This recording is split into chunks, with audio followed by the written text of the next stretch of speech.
everyone. I'm Mahima Warghat from SYBBA College of Management Studies.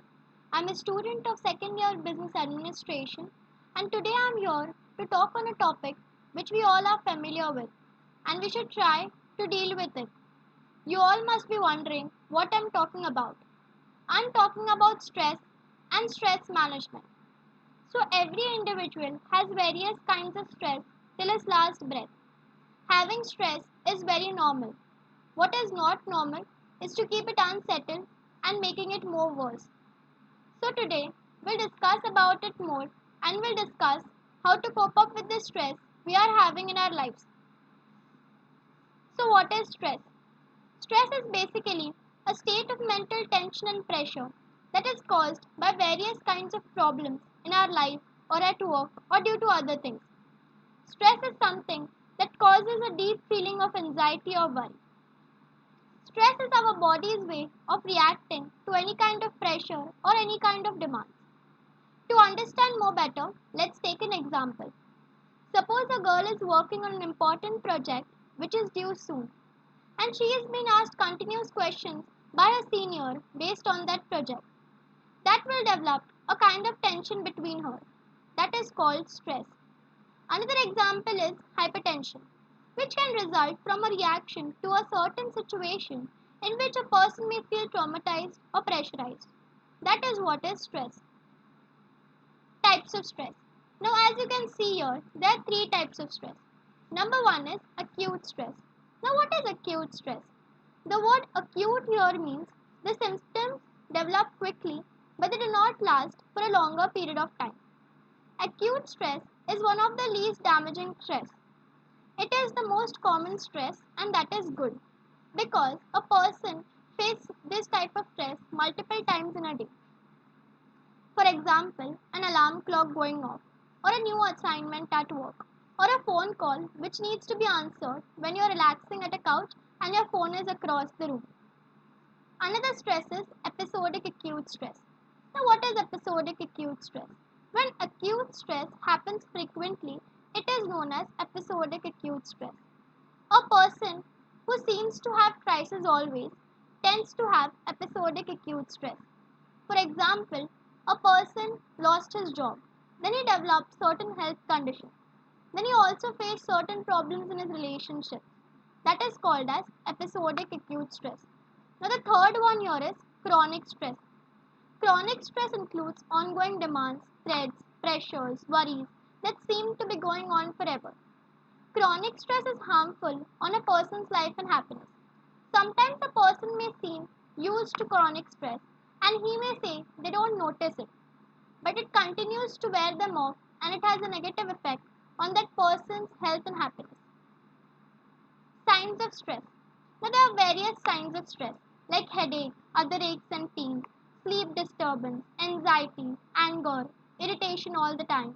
Sometimes a lot of stress can cause depression also.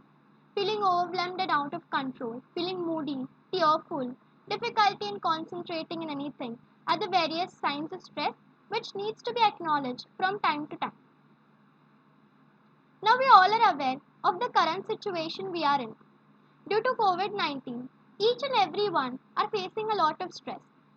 Similarly, the people who are working at a workplace, they are also facing a lot of stress. So let's see what are the types of stress they are facing these days. Number one is health and well-being. Those people who are working these days are worried and tensed, thinking more and more about their health and health of their family as they are exposed more to this virus. In a recent COVID-19 Pulse survey, the HR professionals across the globe responded health and well-being of the workers to be a major concern. Second one is sudden change in environment.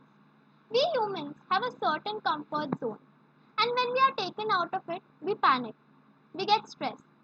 That is what happening now. Everything around us has changed, right from our sleeping patterns to going out. Everything. That is a major cause of stress. Third one is financial crisis. Due to lockdown, the major issue these days is financial crisis. Every now and then, people are thinking about their bill payments, about their loans, about their due dates, which results in stress. Fourth one is workload. Because of certain organizational changes, the employees have been giving overload of work, due to which their sleeping patterns are also changing. That results in stress. Job insecurity.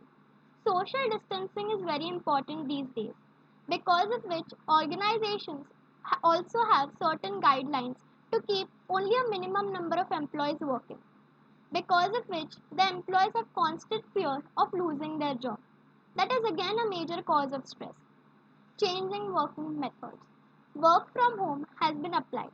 Most of the employees are working from home, and they have to handle their family time also and their working hours also, because of which they end up working late and they develop stress.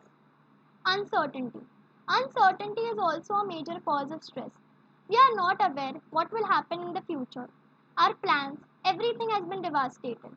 That results in stress. Communication problems are also a major cause of stress these days. So these were the different types of stress faced by an employee in a working place. So how can a person cope up with these stress? Let's see. Take up any relaxation practice like prayer, meditation, yoga. That will definitely help to reduce stress. Have an open communication with someone you love, with someone you rely to. Always remember, sharing your worries, your tension will always help to reduce your stress. Engage yourself in other activities. Like if you like cooking, engage yourself in that. That will also help. Try focusing on the positive things when everything around us is negative. Avoid self-medicating. Now what is self-medicating? Use of toxic substances or alcohol to reduce stress is known as self-medicating. People think that if they do that, it will help to reduce stress. But that doesn't help. So we should avoid that. Find ways to exercise. There are many videos on YouTube related to exercise, meditation, yoga that will definitely help to reduce your stress. Get out in nature if possible in the morning. Maintain a routine as best as you can. When everything is jumbled up, get your routine back on track. Focus on things which you can control, like following the guidelines given by the World Health Organization, washing your hands daily, frequently at least 20 seconds with a hand soap or hand sanitizer which has 60% of alcohol. Stay home as much as possible. Don't go outside. And if you're going, maintain social distancing. Take as much as sleep as you can. That will boost your immunity. Eat healthy and stay fit. That will help you. Stay informed, but don't obsessively check the news. There are people who obsessively check the news continuously, and that only increases the stress. Don't do that. Stay informed, but don't obsessively check it. That will also help to reduce your stress. And if all these things are not helping and still you have a lot of stress in your life, then try seeking professional help. That will definitely help you. I hope all these tips help you to reduce your stress in your life. Thank you so much.